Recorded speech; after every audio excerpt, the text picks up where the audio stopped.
Wouldn't it be great if you could land a big guest on your podcast or YouTube channel? Even if you're a small creator, even if you don't have a large audience, even if you're afraid to ask. Well, I got you covered because in this video, I want to share with you 15 different tips and strategies to help you land that big guest on your show. Landing a big guest can be really beneficial for your brand. I've been lucky enough to interview people like MKBHD. 8 years, it was just me. First 8 years. First 8 years, No way. yeah, from top to bottom, yeah. Gary Vaynerchuk. How do you best show that you actually care for your audience? Oh, I got a good one. Tim Ferriss. Shalene Johnson. Matt D'Avella. You're successful. How are you feeling about it? Can I get that in a quote? I'm going to frame that. Pat Flynn says Matt D'Avella is successful. It feels good.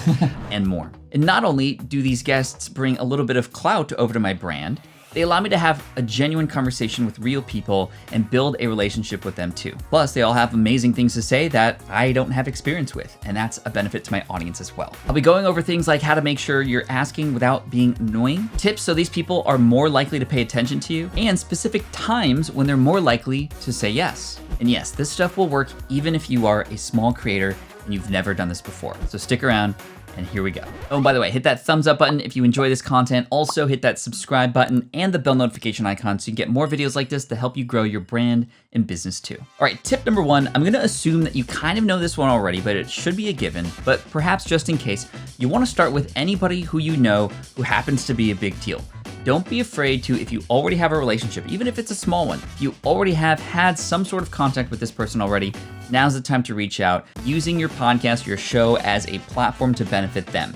That's always the approach that you want to take, but start with the people that you know first. That's kind of obvious, so let's move on to tip number 2. Now, if you don't have a relationship with these people, try to find somebody who you know who actually does have a relationship with these people. When you can get an introduction from somebody that somebody already knows, it always cuts through the noise and it makes that conversation so much easier to start. Number 3, get noticed by becoming noticeably helpful. And noticeable is the key word here. Now, if you happen to be following this person fairly closely, you might see that there's upcoming events or things that they're working on that they could use some support on right now. For example, maybe they have an event and you want to be a volunteer. You show up, you over-deliver, and you might even get noticed by this person or somebody important on their team. Another example brings me to my friend Derek Halpern, who back in the day reached out to me out of nowhere. I had no idea who this person was. He reached out and gave me some really quick advice on how to grow my email list, very specific, and it worked the next day. Because he was so helpful to me, I wanted to help him back. I brought him on my podcast and I helped him expand his brand out, and his brand's social triggers became well known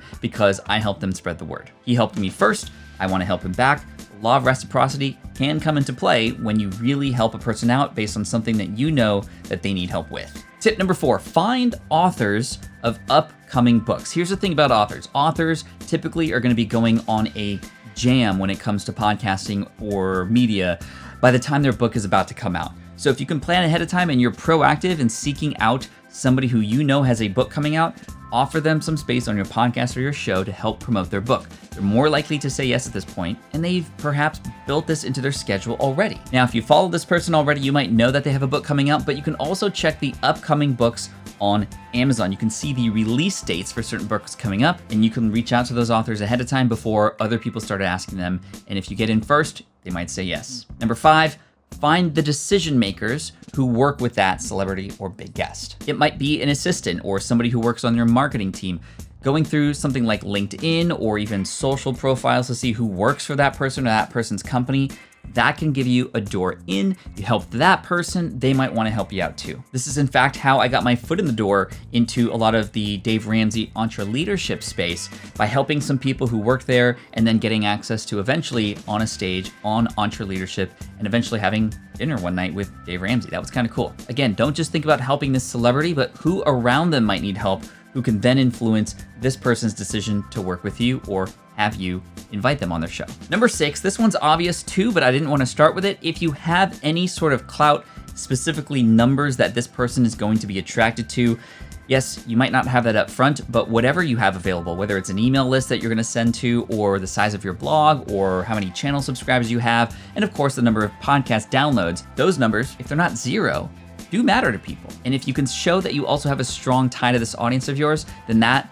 guest is going to be more likely to want to come on, deliver value, and also they're gonna feel the benefits of it too. For example, if you have a podcast that gets 10,000 downloads per episode, then mention that. And even if you have 1,000 downloads per episode, you can talk more strongly about the kind of people in the avatar and how they're so perfect to be a guest on the show, because that's exactly the kind of people that your audience wants to have and listen to. Number 7, if this person happens to support a charity or organization, you can support that charity and organization too if they become a guest on your show. It becomes a little bit of an incentive and a little bit of a form of payment, if you will, but for something that this person then realizes that you know they care about, and that knowing goes a very long way. I've actually done that a couple of times, and it's always a nice bonus to add. I don't throw it in right away, but in a follow-up, I'll also mention that, hey, I know you believe in such and such company and organization. I'd love to support it. I'd love to have you come on and even talk about it too. Number 8, and I gotta say, this one works on me quite often, is when a person comes and reaches out to me to want to be a guest on the show. When they tell me that a lot of my own friends and colleagues have been on the show too,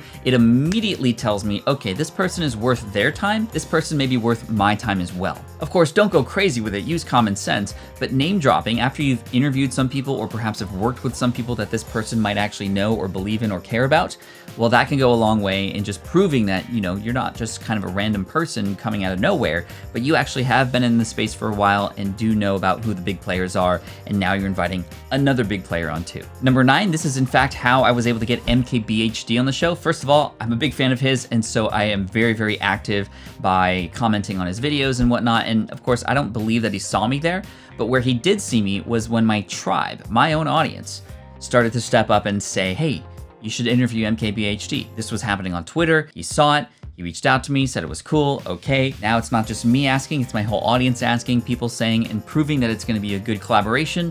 It happened, it was an awesome interview. And so if you have an audience, even a small one, just asking them to help you get in front of them can be key. Now, obviously, this is something that comes with a lot of responsibility. You don't want to do this all the time. It can come across a little overwhelming sometimes, depending on the side of your audience. So just be careful with this, but it can work. It has worked if you do it gracefully. Number 10 is to follow up. As I often say, the fortune is in the follow-up. If you ask, or if you reach out, or you send a DM or a video or something like that, and they don't respond, you can follow up with them a few days later. I wouldn't follow up all the time and, you know, message them every day. Hey, did you see it yet? Did you see it yet? Did you see it yet? Probably not gonna be coming across very well. But a message on day 1 and then another one on day 4 just saying, hey, I was just wondering if you saw this. It's totally cool if you're not able to do it, but I'd love to have you on the show. That often works because a person's like, oh, I didn't see the message, or they might see that you're serious about this. And of course, they might have had time to think about it too. So it never hurts to follow up, but it does hurt to follow up way too much and way too often. Give it a couple shots. If it doesn't work, try again the next, 6 months or so, or if there happens to be another reason or connection that allows you to have that excuse to reach out again. Number 11, show up and add value to their tribe. This was actually something that I did recently when I launched my Deep Pocket Monster channel. That is a hobby channel in the Pokemon card collection space that I launched, and as soon as I launched, it started to do very well. Why? Because I was already known in the communities from some of the Pokemon channels that are out there. Case in point, a guy named Nick, who owns a channel called PokeRev. I was very active in his channel. I even became the moderator for his community, and he even said in an interview at one point that I was a big part of the community. Again, coming out of nowhere, and then he's come in and to help me, and I've actually, been working with him now, which has been pretty cool. And yeah, side note, if you're into Pokemon or have kids or whatever, it's a family-friendly channel, Deep Pocket Monster. You can check it out there. Number 12, you can send a video message, whether it's public or private. Sometimes those get through the noise because it's a video attached to it. A lot of people don't want to have a person's energy creating a video be wasted. This does work on me as well. Please don't send me a rush of videos, although if you do have a good reason to send me a video, I welcome it, but I can't watch them all the time, but I try. But send a genuine video, not one that's 20 minutes long about the whole reason why they should come on your show, but just a quick one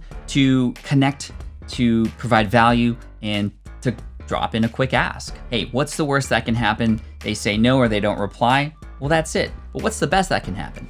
They could actually say yes, and you can have a start to this relationship. Number 13, again, in the realm of knowing who this person is and what's important to them, send them a nice, thoughtful gift. It doesn't need to be something that's expensive. It could just be something even small or thoughtful that can go a long way in helping a person go, oh, well, okay, you pay attention to what I do. Let's talk. How can I help you? That has happened to me several times. Sometimes that gift just comes in the form of a letter. Sometimes it comes in a form of a small little trinket related to something that's important to them or a little hobby that they enjoy.